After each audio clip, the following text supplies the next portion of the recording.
allez bien. Aujourd'hui je vous retrouve pour ma vidéo préférée évidemment, puisqu'on va parler des dernières lectures que j'ai faites, et donc c'est celle où je peux vous donner le plus de contenu. Voilà, c'est clairement pour ce genre de vidéo que j'ai créé cette chaîne. Et comme vous l'avez vu au titre, ici on est là pour reparcourir tout mon bilan du mois d'avril, qui est passé à une vitesse absolument folle.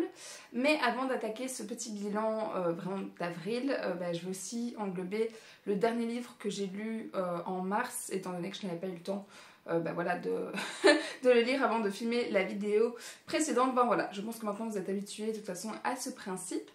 Et du coup je ne vais pas perdre plus de temps et on va attaquer directement avec ces lectures. Tout d'abord, pour clôturer le mois de mars et donc pour entamer, et je vous avais dit, mes 30 ans, j'ai choisi cette réécriture de contes de Peter Pan, donc Les Disparus du Pays Imaginaire. C'était publié chez Sabran. Je vous avoue que ça a été une petite déception, pas dans le sens que j'attendais grand chose. Mais voilà, ça a plutôt confirmé le fait que oui, ça se lit tout seul, ça se lit vite, etc. C'est une lecture facile, ce que vous voulez. Mais c'est pas une lecture qui vraiment m'aura marqué, loin de là. Clairement, je l'ai lu, je vais le mettre dans ma pile des livres à revendre. Parce que autant l'objet livre était vraiment, vous voyez, complètement canon. Autant, oui, le livre est plus joli que l'intérieur. En tout cas, c'était mon point de vue et des retours que j'ai vus en dehors aussi. Mais voilà, sur le moment, vraiment, ce passage à l'âge des 30 ans, j'avais envie de retrouver une réécriture de contes de Peter Pan, parce que moi, c'était mon personnage favori quand j'étais toute petite. Donc, je trouvais ça drôle à faire. Donc, l'envie de le lire était là, etc. Je ne regrette pas non plus ma lecture. Mais c'est pas forcément celle que je vais vous recommander, parce que c'est pas le texte le plus travaillé qu'on pourrait avoir, l'univers le plus développé, etc. Il est considéré en young adulte, mais je vous avoue que moi je trouve qu'il est très vraiment début à l'heure du young adulte, début d'ado même, fin de jeunesse, début d'ado, on va plus dire ça comme ça. Je n'ai pas eu de surprise sur l'univers qui était développé, qui est beaucoup plus terre à terre au final que le pays imaginaire tout simplement.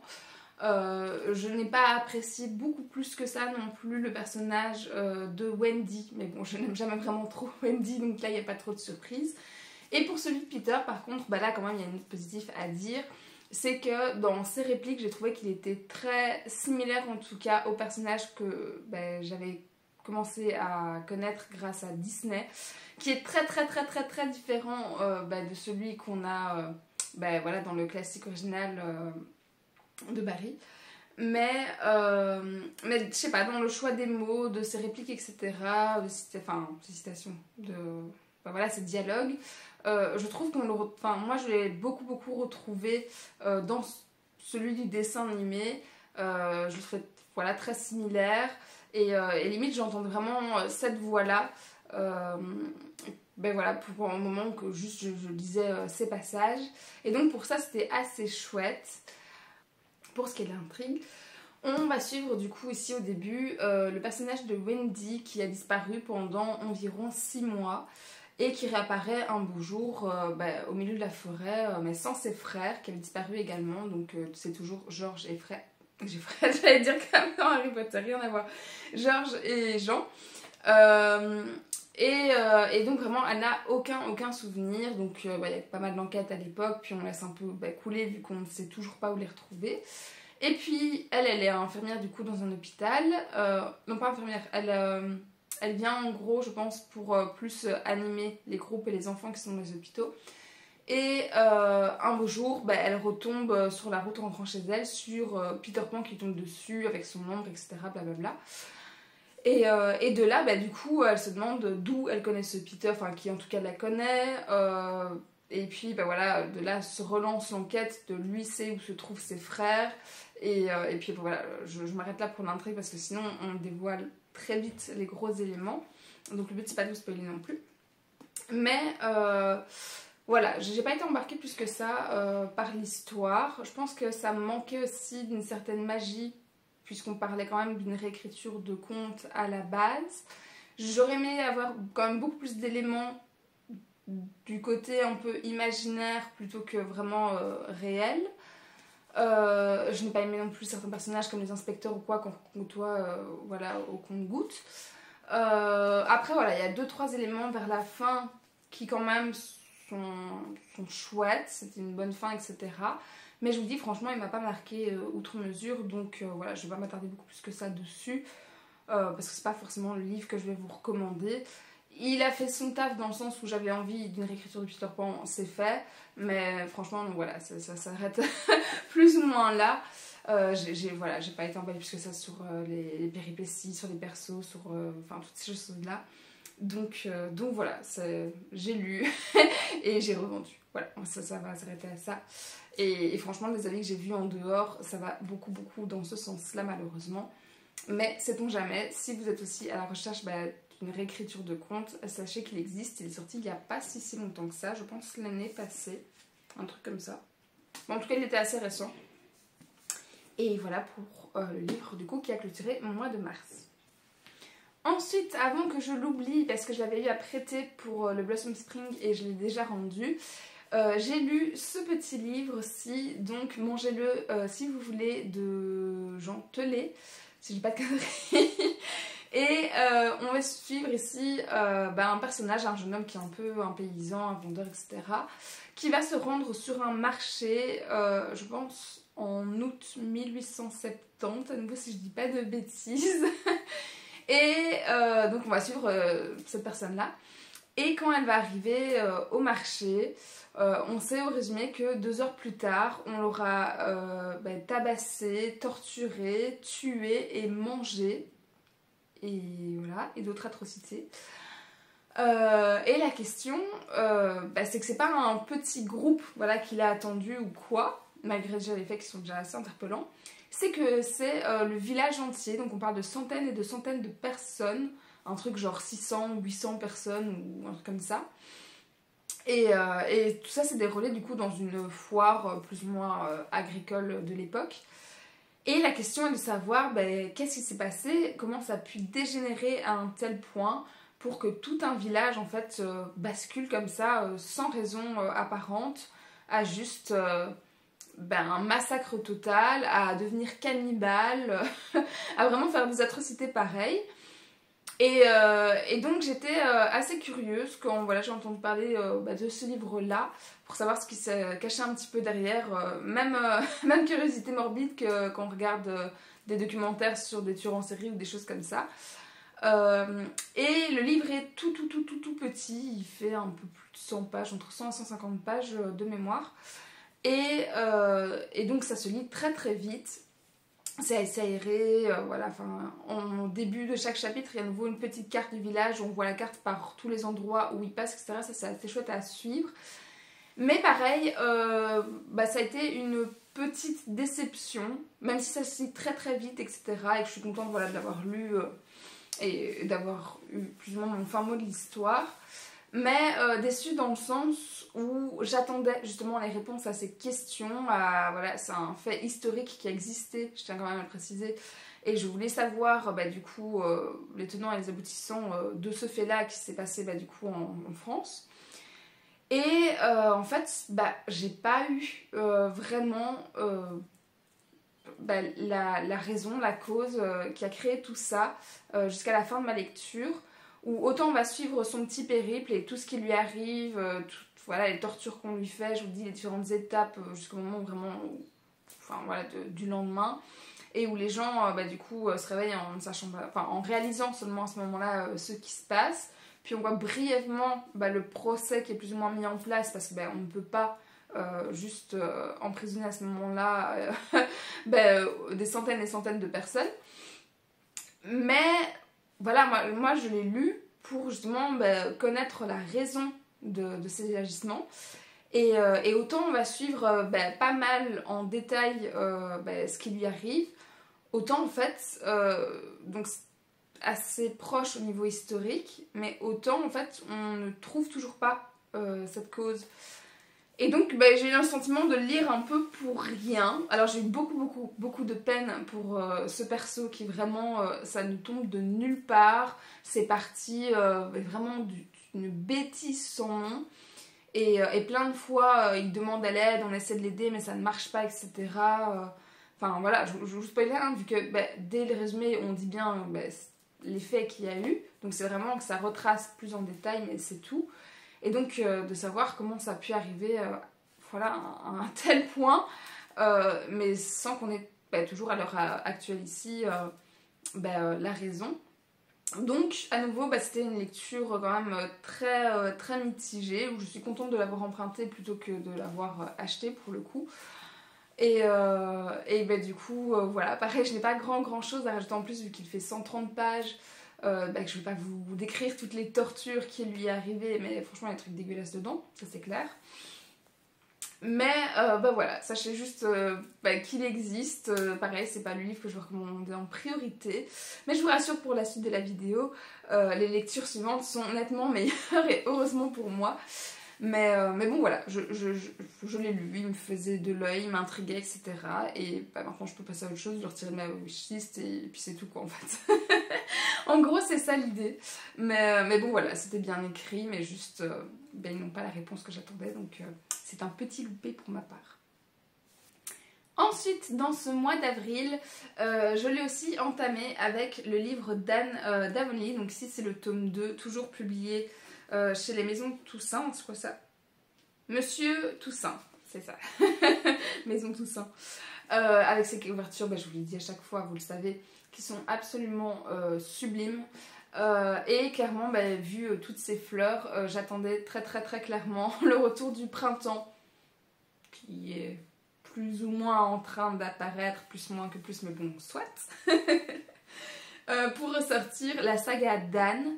Le prochain, bref, vu la couverture, ce sera en été et ainsi de suite. Il y en a plus ou moins un par saison. Et clairement, j'étais trop heureuse de retrouver Anne, tout simplement. J'étais aussi très curieuse de la suite des événements parce qu'en fait, il y a 0 résumé. Donc voilà, il n'y en a pas de ce côté-ci non plus. Il n'y en a pas spécialement non plus à la fin. Donc c'était le mystère total quand je me suis lancée dans ma lecture. Mais en même temps, c'était très chouette aussi. Et je crois que c'était chouette aussi dans le sens où Anne, c'est finalement jamais qu'un quotidien très ordinaire de l'époque. Voilà, c'est le tout petit village, tout le monde connaît tout le monde, c'est des paysans, des artisans, des petits vendeurs, des agriculteurs, un professeur, un médecin pour tout le village, et puis ça s'arrête là vraiment à l'ancienne quoi. Et donc il se passe pas non plus des choses complètement extraordinaires, c'est vraiment le petit quotidien à la dure, à l'ancienne. Et donc finalement, il y a très peu de rebondissements dans cette histoire, même s'il y a quelques 2-3 péripéties, mais rien non plus de fou. Donc voilà, donc pour suivre juste son quotidien, il ne fallait pas en savoir trop. Forcément, on suit aussi l'ordre chronologique de l'histoire d'Anne, de sa vie. Donc elle est déjà un peu plus adulte, elle est en fin d'adolescence, début d'adulte ici. Et donc aussi un peu plus mature. Mais pour autant j'avais un petit peu peur de ce point là parce que des retours que j'ai eu sur toute la saga, vu que moi je suis seulement au début, je suis à la bourre sur tout le monde, mais les derniers tomes sont arrivés, je sais qu'on perd un petit peu de son essence vers la fin, une fois qu'elle a été maman, etc. Mais dans ce tome-ci, en tout cas, je ne suis encore qu'au tome 2 et du coup elle avait encore toute son authenticité, toute sa poésie, je sais pas, tout son quotidien qu'on peut voir à travers le prisme de ses yeux, enfin vraiment dans sa tête, où la moindre chose devient complètement extraordinaire, fabuleuse, etc. Et donc là on découvre son début de vie d'adulte, son passage aussi, son premier métier où du coup elle devient l'institut du village, donc on va découvrir un petit peu voilà, ses premiers jours de boulot, les nouveaux élèves avec qui elle va tisser certains liens. Il y en a un, c'était vraiment hyper attachant, où elle se retrouve beaucoup en lui. Et il y a beaucoup aussi ce passage, ce contraste dans ce tome-ci, qui est clairement à mon avis un tome de transition, dans le sens où elle devient adulte, elle ne l'est pas encore totalement, mais on voit quand même beaucoup le contraste avec justement ces enfants dont elle s'occupe, et aussi par rapport aux jumeaux que Marina du coup a décidé aussi d'adopter chez eux, après la mort du père adoptif de Anne. Et eux aussi sont orphelins, et du coup pareil, Anne va aider pas mal Marilla à du coup s'occuper d'eux, c'est parce que voilà, elle est plus âgée aussi, etc. Et qu'elle est clairement dans la fleur de l'âge et que juste à ce moment-là, tout le monde s'occupe de l'éducation, etc. à la maison. Mais vraiment, entre son contraste des jumeaux et du garçon en question qui est plus turbulent et Anne qui est déjà plus mature, vraiment ça fait un bel échange, des beaux moments de complicité. Et en même temps, il y a quand même le personnage d'Anne qui reste, je vous disais, tel quel aussi. Donc elle continue à faire des petites gaffes, elle continue à sortir des phrases un peu inappropriées ou quoi qui font sourire. À côté de ça, elle s'investit aussi beaucoup plus dans son village en créant une organisation pour refleurir les endroits, le rendre plus beau. Enfin, typiquement Anne, quoi. Où juste elle veut rendre vraiment le quotidien juste sublime, magnifique, extraordinaire, toutes ces choses-là. On a toujours des tournures de phrases aussi complètement folles à rallonge avec 20 000 adjectifs, tous plus farfelus ou grandioses ou voilà, démesurés en tout cas, que ce que ce n'est vraiment. Mais c'est ça qui fait toute la magie de la plume de Lucy Maud Montgomery. Et j'ai vraiment hâte de pouvoir juste encore suivre pendant des tomes et des tomes et des tomes le personnage d'Anne, parce que même s'il n'y a rien de fou vraiment finalement dans ces histoires, et c'est vraiment des petits bouts de vie par-ci par-là, je crois que je pourrais en lire vraiment beaucoup, juste parce que c'est les mêmes ingrédients, ça marche tout le temps, c'est oui toujours la même chose au final, et rien de complètement incroyable, inconcevable ou quoi. Mais je sais pas, la magie est là, la magie opère, c'est poétique, c'est doudou, c'est réconfortant, juste voilà, on ne peut que aimer Anne, on ne peut que avoir envie d'avoir une vision qui se rapproche de la sienne aussi, pleine de positivité, etc. Et vraiment, ça fait juste du bien, une lecture comme ça entre deux. Donc clairement, je suis très contente de l'avoir retrouvée et j'ai déjà hâte de la retrouver aussi cet été et ainsi de suite. Donc voilà, je ne peux pas en dire plus parce que voilà, il n'y a pas de gros éléments non plus dans cette histoire, donc juste recontextualiser un petit peu où on en est dans ce tome 2. Mais à part ça, voilà, je ne peux que vous le recommander pour le personnage d'Anne, vraiment. Et pour toutes, voilà, toujours ces valeurs un peu essentielles. Ouais, vraiment l'essence même des choses, de la vie du quotidien, de ce qui est important ou pas. Moi, j'adore retrouver cet aspect-là. Et donc voilà, si vous aimez aussi ce genre de choses, forcément, je vous les recommande. Ensuite, je me suis lancée dans un autre livre lu sur un coup de tête pour le challenge. Il s'agit des fleurs pour Algernon. Donc ici, c'est l'édition augmentée, mais le livre ne fait jamais tout ça. Et il se lisait très rapidement et on est franchement passé à ça d'un coup de cœur. Je lui ai mis finalement 17 sur 20, mais on est plus sur un 17,5 et le coup de cœur je le compte à 18. J'ai juste adoré le personnage. Alors, Algernon, c'est pas le nom du personnage principal, c'est le nom de la petite souris que vous avez ici. Lui, c'est Charlie. Et donc, pour ceux qui n'avaient pas suivi le résumé que j'avais fait dans la présentation de la page du Blossom Spring, je remets un petit peu en contexte aussi. Algernon est une souris dont le traitement du psychiatre Némur et du docteur Strauss vient de décupler l'intelligence. Enhardis par cette réussite, les savants tentent avec l'assistance de la psychologue Alice Kinyan d'appliquer leur découverte à Charlie Gordon, un simple d'esprit. C'est bientôt l'extraordinaire éveil à la conscience pour le jeune homme. Il découvre un monde dont il avait toujours été exclu, et l'amour qui naît entre Alice et lui achève de le métamorphoser. Mais un jour, les facultés supérieures d'Algernon commencent à décliner. Voilà, ça c'est pour le contexte. Donc clairement, on va suivre le personnage de Charlie, qui au début de l'histoire, on va dire, il a un QI, du coup de retardé, de environ 70. Et il passe cette opération, qui est donc une expérience tout à fait nouvelle, donc c'est clairement expérimental ici. Et au fur et à mesure de l'histoire, on va suivre, il va devenir hyper intelligent, il va avoir un QI, à un moment on dit 270, à mon avis un peu plus par la suite aussi, avant que du coup il reperde toutes ses capacités. Donc ça on le sait, voilà, plus ou moins au résumé. Et grosso modo, je ne vous spoil rien, je ne dis pas jusqu'où ça va redégringoler, etc. ou quoi. Mais c'est pas tant ça qui est important au final de savoir, c'est vraiment de suivre tout ce qui se passe dans la tête de Charlie. D'ailleurs, on ne voit que ça, hein, du début à la fin, on est dans sa tête.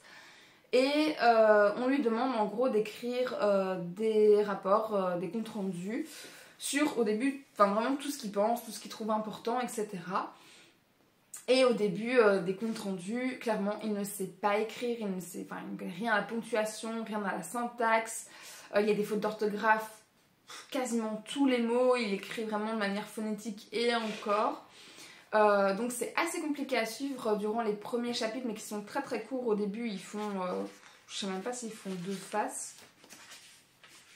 Tout premier il fait une face. Et puis après ouais, ça va en faire peut-être 1 ou 2.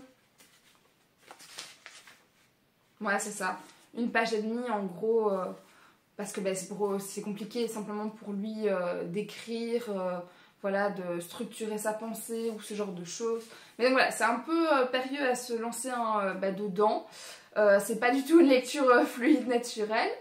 Mais vraiment, de pouvoir suivre toutes ces évolutions, toutes ces étapes où il apprend de mieux en mieux son orthographe, sa syntaxe. Le moment où il apprend à utiliser la ponctuation, au début, il apprend juste les signes, il utilise n'importe comment. Après, il réussit à les utiliser voilà, selon leur fonction, etc.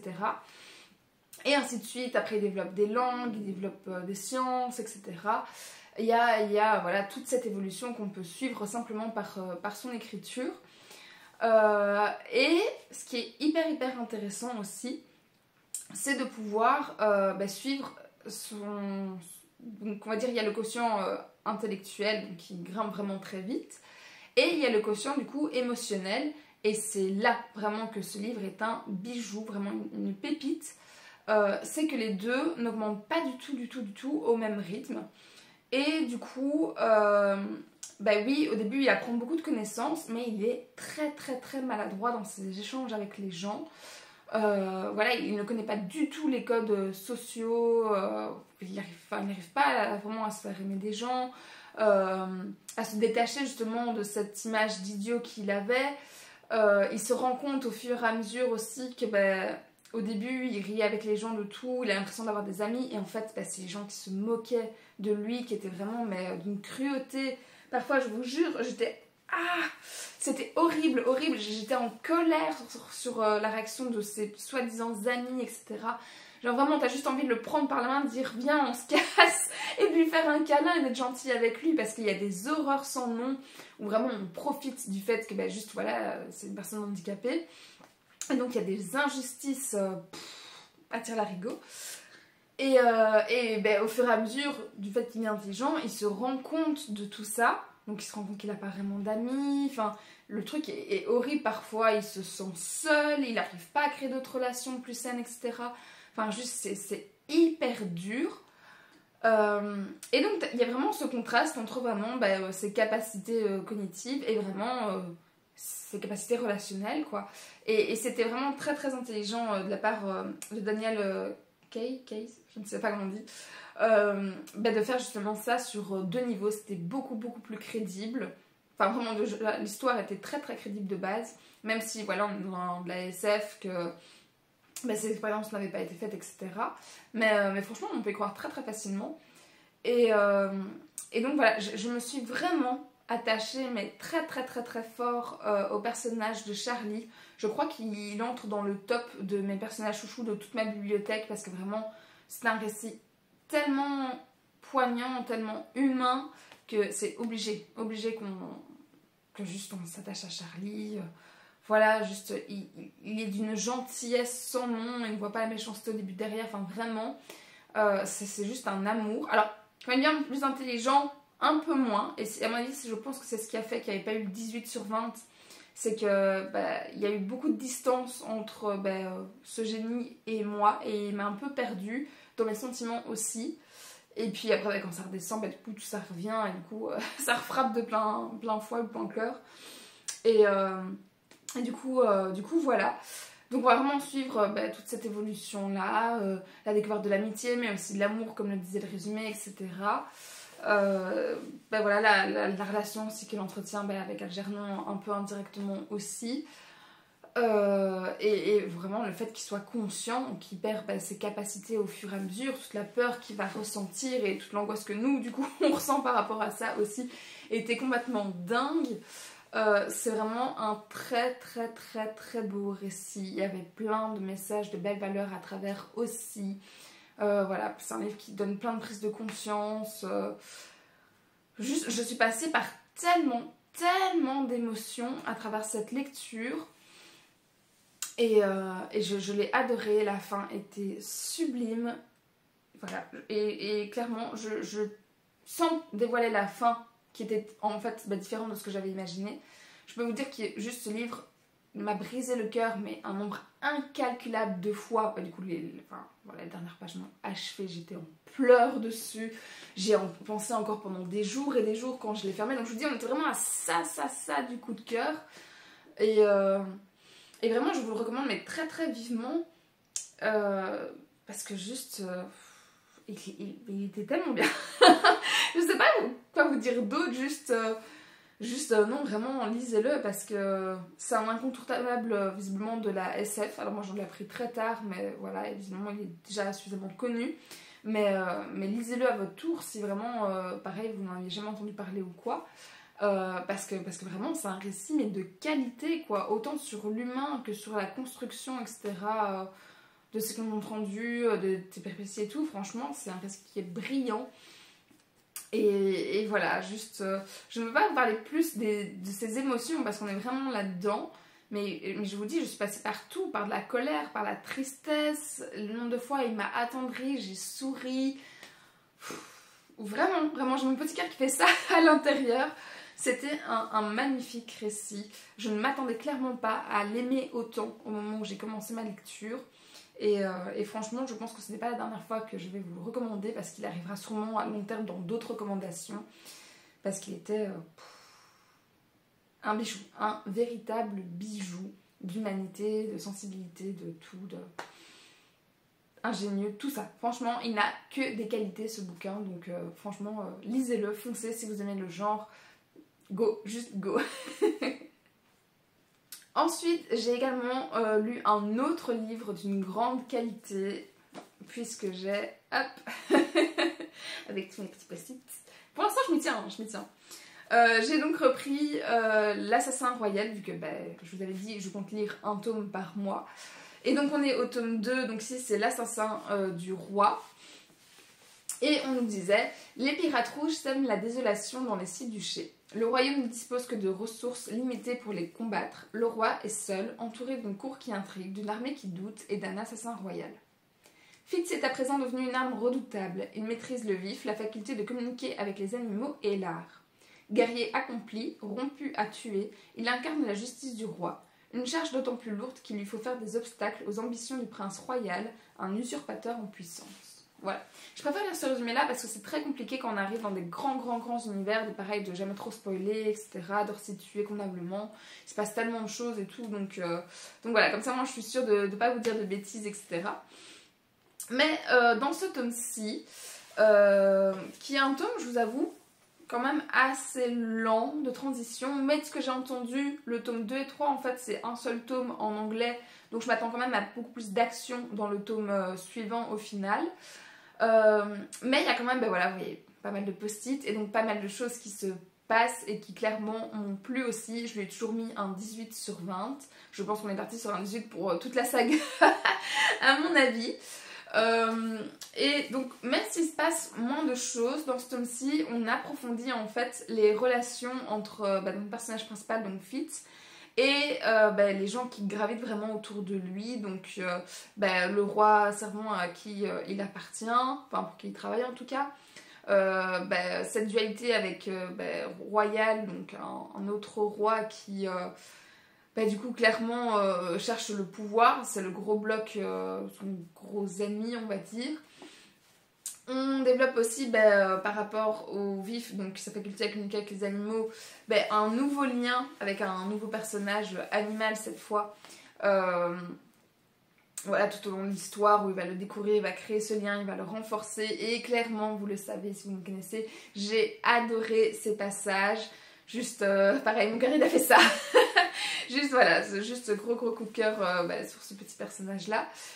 Sur leur relation et tout, genre vraiment je vibre à chaque fois quand quand on est vraiment sur ces passages rien qu'entre deux, même si ça n'apporte pas grand chose à l'ensemble de l'histoire, il faut vraiment que cette relation soit créée, soit très forte.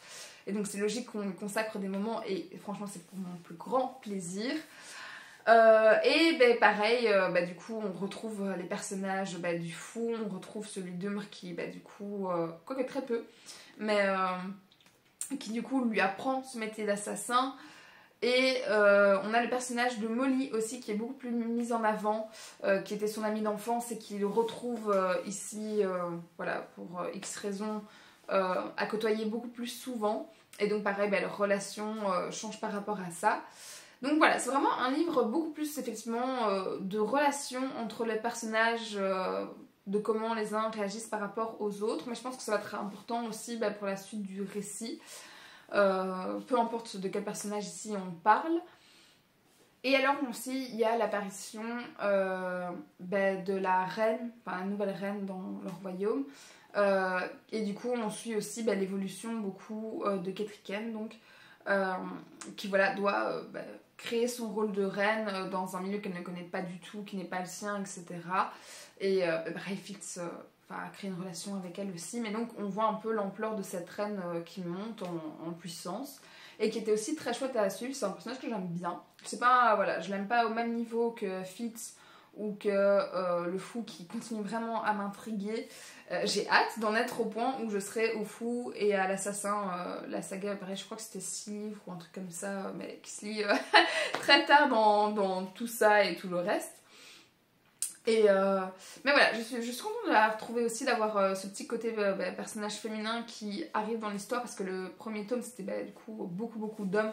Ça m'a pas choqué, dérangé, mais je suis contente qu'il y ait cependant un petit peu maintenant de plusieurs femmes, voilà, qu'on voit un peu plus qu'avant, que ce soit Molly, que ce soit du coup Ketriken, ou encore Patience qui s'occupe un petit peu, c'est la belle-mère de Fitz qui reprend un peu le relais de son éducation, voilà. Et voilà, un peu voir le rôle de toutes ces femmes à la cour aussi, c'était un peu chouette. Et sinon, pour vraiment l'intrigue, même contre Royal, contre les pirates rouges, etc. Je vous avoue, pour résumer, je m'attendais à avoir un peu plus ce côté-là. Et j'imagine que c'est ce qu'on va retrouver vraiment beaucoup du coup dans le tome 3. Mais oui, il n'y a pas grand chose qui se déroule. Il y a 2-3 missions qu'il fait en tant qu'assassin, mais qui sont très courtes au final sur le nombre de pages. Donc c'est pas vraiment full péripétie, c'est vraiment ici l'univers qui continue à se développer. Mais franchement, ça m'a vraiment pas choquée. J'adore j'adore la plume de Robin Hobb. J'adore côtoyer ce personnage, etc. Où on sent peut-être moins de solitude qu'au tout début, parce qu'il construit justement ces relations-là, même si on sent un grand décalage toujours sur le fait que voilà, il est toujours le bâtard du roi et qu'il a du mal à trouver voilà, au final un peu sa place, il n'est pas toujours ok avec sa place d'assassin, etc. Mais dans l'ensemble, même si voilà, c'est un récit un peu plus lent, enfin un tome un peu plus lent de transition, ça ne m'a pas dérangé, parce que vraiment j'ai adoré plein de parties, plein de scènes, etc. Et même si, enfin voilà, ce qui me retient de ne pas tout lire d'un coup au final, c'est déjà qu'il y a d'autres livres qui me tentent entre deux. et le fait que, oui, voilà, je continue à lire très lentement cette saga qui est assez dense, où l'écriture est toute petite, etc. Et donc j'aime bien intercaler d'autres livres entre. Mais pareil, j'ai juste trop hâte déjà d'être au prochain livre du tome 3 et ainsi de suite. Je vais juste les bouffer. Je suis trop contente d'avoir trouvé des nouveaux coups de cœur et qu'il y ait autant de livres. J'avais déjà dit, je le dirai sûrement encore. Mais donc voilà, donc ici c'est vraiment un tome, je vous le dis, ouais, de transition, de relations, etc. Mais c'est juste bien fait, c'est bien décrit, j'aime bien la manière dont elle tisse vraiment ces relations les uns avec les autres, la manière toujours dont on apprend des informations, etc. Et mon attachement, du coup, forcément, au personnage ici dont on parle, voilà, s'intensifie de page en page. Et donc, clairement, même si c'est pas non plus complètement révolutionnaire pour le coup, je ne peux qu'apprécier ces éléments, même si, oui, il manque un petit peu quand même de mouvement, d'avancement par rapport, du coup, ici, aux pirates. Voilà, donc il y a toujours cette intrigue qui ne bouge pas trop par rapport aux pirates. On recroise des forgisés contre qui voilà, il va devoir se battre, pallier, etc. Mais pour le côté vraiment pirate, on n'y est pas encore. Après, il y a donc 13 tomes à celui-ci. Et il faut couper en fait à partir du 6e. On intercale tous les aventuriers de la mer. Et là, c'était 9 tomes, je pense. Attendez. Ouais, c'est ça. Les aventuriers de la mer, c'est 9 tomes à intercaler. Et puis on reprend du 7 au 13. Donc j'imagine bien que du 1 au 6, le pirate est seulement progressif. Mais en 6 tomes, c'est pas qu'ils vont arriver comme ça d'un coup. Enfin, j'ai peut-être ça et que dans le tome 3, ils arrivent, je n'en sais rien. Mais donc c'est logique, en tout cas, qu'ils ne soient pas encore hyper présents. Et qu'on place encore le reste du décor, de tout l'univers qui s'étend sur une trentaine de tomes, etc. aussi avant. Mais voilà, juste, j'ai adoré, j'adore cette saga, c'est vraiment une saga coup de cœur. Et oui, et je continue mon petit système de post-it et tout. Et c'est très chouette de juste, en vrai, pouvoir faire ça et de retrouver un passage intéressant de... Voilà, les trucs chouchous, les trucs phares et tout. Et que juste quand j'arrive au début de ma lecture, je peux reprendre le tome. Et franchement, en 2 minutes, j'ai fait ça. Et c'est bon, en fait, l'histoire, elle m'est bien remise en tête. Donc clairement, je suis contente d'avoir fait ce petit système. Je ne pense pas le faire pour tous mes livres, qu'on soit bien clair là-dessus. Mais pour un univers pareil, je pense que clairement, je me suis aidée. Et voilà, je vais arrêter de parler pour juste mon truc. Mais pour le reste de l'histoire, je ne peux pas vous en dire beaucoup plus. Donc on va passer au livre suivant. Mais lisez-les. Après avoir lu cette belle bricasse, il faut dire ce qui est, après celui de SF, celui de Anne, qui sont déjà des écritures plus, je vais pas dire contemporaines, mais moins fantastiques, un peu plus denses, plus lourdes, voilà, qui sont déjà plus d'un niveau adulte que young adulte, et qui du coup demandent déjà plus de concentration aussi. Il était temps que je lise la BD du mois. Et après avoir lu le mois passé Sherlock Bloop, qui était un livre du coup sur les avortements, j'ai pris la contre-mesure. Et c'est le printemps, donc on est toujours dans le même thème des naissances, etc. Mais ici, on est sur un bébé, si je peux. C'était publié chez qui ça déjà? Chez Masso Édition. Je l'aurais jamais retrouvé. Mais en tout cas, je vais aller voir ce qu'ils font en plus. Parce que clairement, celle-ci, je la recommande aussi plus. Pour le résumer, on nous disait « C'est un pays dont on tait le nom, une jungle de sigles et de termes scientifiques. On pensait ne jamais y échouer. On s'y sent seul, incompris, parfois même honteux. On y éprouve sa féminité, sa masculinité, son estime de soi, sa libido. Ce pays, c'est l'infertilité. 20% de la population la traverse, un couple sur 5. Marie Dubois y a passé 7 ans, 7 longues années de montagne russe émotionnelle pour tenter d'avoir un bébé. C'est dans ta tête, lui disait-on. L'auteur démontre cette idée reçue qui culpabilise et révèle avec intelligence et humour comment l'infertilité est devenue un problème de santé publique. Cette bande dessinée est un voyage intime mais aussi une quête journalistique nécessaire pour briser les tabous. C'était clairement un super travail. Donc on dit ici, on est à moitié dans un récit autobiographique et en même temps dans un récit vraiment documentaire, ici, enfin, voilà, au sens large sur les filles, etc. Et on va suivre du coup les deux procédures qui existent. Donc on a soit l'IA, donc l'insémination artificielle, ou la FIV, la fécondation in vitro. Hop, vous avez parfois des pages complètement synthèse, on va dire. Et c'est un livre qui est vraiment excessivement bien documenté. On le sent déjà que voilà, c'est son histoire. On voit vraiment tous les passages où on peut se mettre dans sa tête, de la difficulté, de la douleur à chaque fois, chaque mois, à se rendre compte que c'est toujours pas le bon, que ça n'a pas marché, que ça n'a pas pris, de vraiment à quel point ça peut être lourd, voilà, tous les côtés médicaux. Je savais que c'était un traitement qui était lourd, mais n'ayant jamais été vraiment concernée personnellement, je ne m'attendais pas à ce que ce soit aussi précis, aussi lourd, aussi régulier, aussi intense, et même dans voilà, les symptômes, les effets secondaires, etc. qu'il y avait autour. Franchement, ça devait vraiment être une horreur à vivre.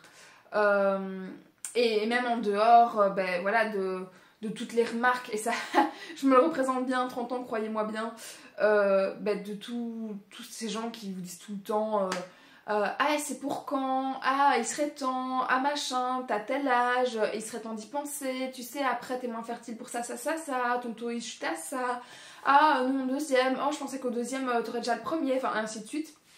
J'en ai connu un paquet, je vous le dis, j'ai dû recadrer un paquet de gens pour ça. Mais du coup, bah, clairement, elle y passe aussi. Et toutes les choses autour, bah, voilà, quand elle a vraiment cette envie d'avoir un enfant qu'elle n'y arrive pas, de côtoyer d'autres enfants, de devoir s'enthousiasmer pour juste les grossesses annoncées autour. Enfin, vraiment, il y a un contraste horrible entre le visuel et ce qu'elle vit vraiment en elle, avec son conjoint, etc. Et donc vraiment c'est une BD au niveau, bah, pareil, humaine, émotionnelle, etc. qui est très très très très intense, très triste, mais aussi pleine d'espoir, de désespoir, etc. Et vraiment moi je la recommande plus, bah, déjà pour les personnes qui doivent être concernées et qui bah, doivent parfois se sentir très seules par rapport à ça. Bah, le fait, voilà, ça donne une fenêtre sur le fait que bah, beaucoup de gens vivent ça. Je n'avais pas réalisé, avant vraiment de lire cette BD, à quel point le nombre en pourcentage de population était impliqué voilà, dans cette difficulté-là. Et en même temps, ben, pour tout à chacun aussi, pour vraiment le côté vraiment instructif, il y a vraiment un travail, je vous jure, de fou là derrière. De recherche, mais très très bien expliqué, c'est très pédagogique. Je vais pas retrouver toutes les pages pardon, qui vous montrent justement ce côté résumé, voilà, de ça retient vraiment l'information, etc. C'est un peu, franchement ça me fait penser un peu à un cours où on a tous les exercices et puis boum, on a le résumé à la fin qui dit à la fin de ce chapitre vous retenez ça. Et c'est un peu l'idée qu'il y a ici. Mais vraiment c'est vraiment très très très accessible, voilà, au niveau des informations qu'on doit ingérer au compte-gouttes, mais non, franchement c'est un super travail. Je sais pas quoi vous dire d'autre à part ça. Voilà, il fait tomber aussi, comme on le disait dans le résumé, beaucoup de clichés, et je vous avoue qu'il y en a 2-3 que j'aurais facilement cru ou intégré tellement je les ai entendus. Et pour moi c'était plus ou moins vérifié, alors que pas du tout. Donc je suis vraiment contente de sortir moins bête de ma lecture au final. Et du coup voilà, je ne sais pas quoi dire en plus. C'est un sujet qui est quand même assez dur, donc je pense qu'il faut le lire aussi au bon moment. Je vais pas faire un trigger warning, mais en tout cas il faut être prêt à dire ça si on est concerné. Je pense qu'il peut faire du bien, comme ça peut être très très compliqué à le lire à ce moment-là aussi. Mais clairement, je le recommande. J'en ai déjà parlé du coup ici aussi, moi de mon côté, à une amie qui est kiné et qui se spécialise beaucoup dans la toute petite enfance ou quoi. Et du coup, ici, je vais lui donner à prêter dès ce week-end. Et j'ai hâte d'avoir son retour aussi dessus parce qu'elle a déjà eu des formations sur le sujet ou quoi, mais je pense que ça pourrait être un bon outil avec lequel elle interagisse avec ses patientes ou quoi. Et voilà, je ne sais pas quoi dire d'autre dessus, si ce n'est que vraiment il est très très très très bien fait. C'est une des meilleures BD que j'ai dans ma bibliothèque, parce que vous avez déjà remarqué que moi j'ai beaucoup de BD où c'est un sujet ou une maladie ou quoi sur une seule BD plutôt qu'une histoire sur plein de tomes, c'est pas trop mon truc. Mais celle-ci, dans le genre, franchement, je pense qu'elle est dans le top. Parce que vraiment, elle est juste hyper bien pensée, en fait. C'est vraiment un super équilibre entre du personnel et des informations générales, quoi. Et le côté perso ajoute vraiment beaucoup dans la compréhension totale, en fait, de ce problème-là. Je pense qu'on ne pouvait pas dissocier les deux. Voilà, je pense qu'elle a donné suffisamment d'informations qu'elle aurait, elle, aimé avoir au bon moment. Et à côté de ça, son côté humain voilà, rend le truc beaucoup plus réel au final que juste avoir les infos comme ça au compte-gouttes avec des pourcentages, des machins, etc. Donc non, c'est un très très très très bon mélange, très équilibré. très bien construit, franchement je recommande plus. Et voilà, et les retours dessus ne sont qu'excellents et franchement je comprends pourquoi. Parce que même si on n'est pas concerné par le sujet, cette lecture, enfin voilà, et son récit est obligé de nous impliquer en fait dedans. Et c'est pour ça que je le recommande aussi, quoi. Donc voilà, je ne sais pas quoi dire de plus, je vous avoue, sur cette BD qui fait 130, 140 pages, un truc comme ça. Mais en si peu de pages, il y a vraiment beaucoup de choses, aussi bien donc intellect que émotion, humain, etc. Et donc clairement, recommandation au top. Enfin, je tourne cette vidéo fin du mois et donc je suis ici à ce moment-ci à ma dernière lecture et je peux dire que j'ai aussi eu un abandon après toutes ces bonnes lectures malheureusement. J'ai entamé les Arcanes d'Emera qui faisaient 500 pages, 530 pages et je l'ai arrêté après un peu plus de 200, mais j'ai senti dès les premiers chapitres que ce serait pas fait pour moi. Je pense que c'est un récit que j'aurais beaucoup aimé, mais plus jeune. Et que voilà, je l'ai juste lu trop tard à mon avis, où l'héroïne m'a un peu agacée. J'ai trouvé que l'écriture était vraiment facile, tout était un peu en surface, etc. Le sujet n'a pas réussi à m'intéresser beaucoup plus que ça. Tout le groupe, le noyau qu'elle se construit... J'aimais aucun des personnages en soi. Et en même temps, c'est pas non plus que je trouve que c'est un mauvais récit. Je pense vraiment que juste je l'ai lu trop tard. Si je l'avais lu il y a X années, en même temps effectivement que les Hunger Games, que les Divergentes, etc., je l'aurais sans doute beaucoup aimé. Enfin, c'est sur le même truc que Les Insoumis, Enclave, etc. On est vraiment sur la même lignée. Donc si vous aimez tous ces livres-là, etc., si vous êtes dedans et tout, j'imagine que je vous conseille toujours. Mais aujourd'hui, en tout cas, je l'ai découvert trop tard, je l'ai attendu trop longtemps, etc.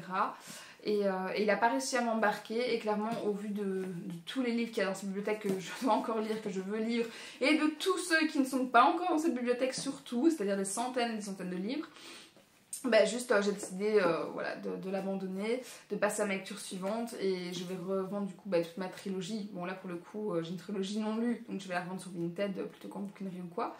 Mais voilà, du coup à la place j'ai commencé L'Engrange-Temps, le tome 1. Mais ça je vous en parlerai du coup dans une autre vidéo parce que là je suis seulement au premier chapitre, etc. Mais ça démarre déjà nettement mieux. Donc on se retrouvera du coup dans la vidéo du bilan de mai, ça passe vite, pour que je vous fasse un retour là-dessus. Et donc je n'ai plus d'autres livres à vous présenter aujourd'hui, tout simplement. Je vais donc vous laisser sur ces paroles et vous souhaiter d'excellentes lectures pour le mois prochain. J'espère que de votre côté, vous avez fait de bonnes lectures. N'hésitez pas comme toujours à réagir dans les petits commentaires sur tel ou tel livre, etc. À aller faire vos petites recherches de vos côtés. Il y a franchement des livres que voilà, je vous dis, je vous recommande vraiment plus dans cette sélection. Comme d'autres pas du tout, mais bon tant pis. Et donc n'hésitez pas à aller faire un tour du côté de ceux-là. Et pour le petit emoji aussi, pour les commentaires, qu'est-ce qu'on va mettre ? Bon, comme j'ai quand même frôlé le coup de cœur pour Algernon, je réfléchis, hein. J'allais dire une souris, mais en même temps, celui ici sur la BD que je vous ai conseillé, on parle un petit peu de médecine ou quoi aussi. Donc on va mettre la petite seringue, écoutez, un petit truc médical pour changer un petit peu, même si c'est pas l'essence même de tous ces livres. Mais voilà, on va faire ça entre deux pour changer et pour avoir un truc un peu plus distinctif que juste des bouquins. Donc voilà, donc si pareil vous voulez faire juste un petit coucou, vous ne savez pas trop quoi dire ou quoi, une petite seringue du coup dans les commentaires, on n'est pas détox mais on sait de quoi on parle. Et je vous fais plein de bisous jusqu'à la prochaine vidéo et je vous dis à bientôt.